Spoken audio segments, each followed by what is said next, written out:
Vascular access devices are the most commonly used medical device in healthcare today.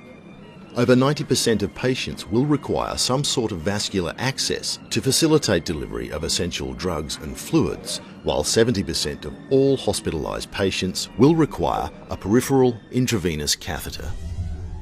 Hello. Vascular access devices have a tube-like structure whereby the internal volume and the vessel in which it sits must remain patent to the flow of blood and fluid in both directions. That wasn't here a minute ago. Regular flushing of the device with normal saline is a commonly employed strategy to prevent occlusion and infection. Hello again. But the impact flushing has on blood componentry and the vessel itself is poorly understood. Who put that there? Here, due to the presence of the catheter, blood flow is slightly slower than normal.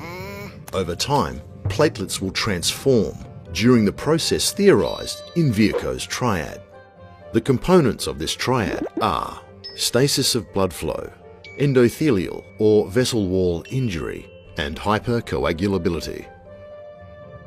The very act of IV cannulation causes the vessel wall to be injured and interrupts blood flow due to the space it occupies, which causes the activation of platelets, ultimately contributing to thrombus formation.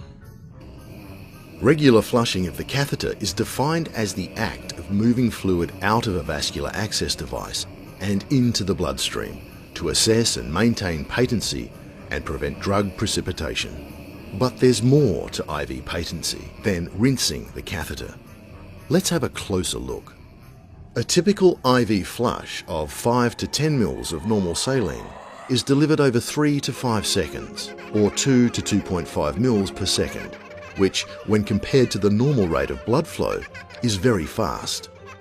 This quick and pulsatile flush may be effective at rinsing the internal surface of the catheter, but it isn't so kind to the vessel wall and blood components. Watch it. The sheer force created by the flush causes turbulence and recirculation at the catheter tip that forces the platelets and blood cells to collide with each other, and in line with Newton's third law, every action has an equal and opposite reaction. I do beg your pardon. The resulting stress and inflammation caused to the endothelium and the presence of the catheter further encourages coagulation and thrombus formation, which increases the risk of IV failure.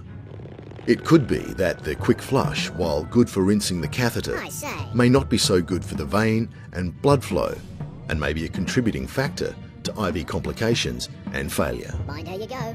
With this knowledge of the potentially adverse physiological response to high-pressure flushing or infusion, we hypothesize that the optimal flushing or infusion should mimic the rate of blood flow similar to that of the patient. To minimize stasis and platelet activation, best IV maintenance practice may be a combination of slow, continuous infusion combined with regular intermittent flushing delivered with a gentle technique to minimize the inflammatory response. And this means a happy vein, a happy IV catheter, and a happy patient.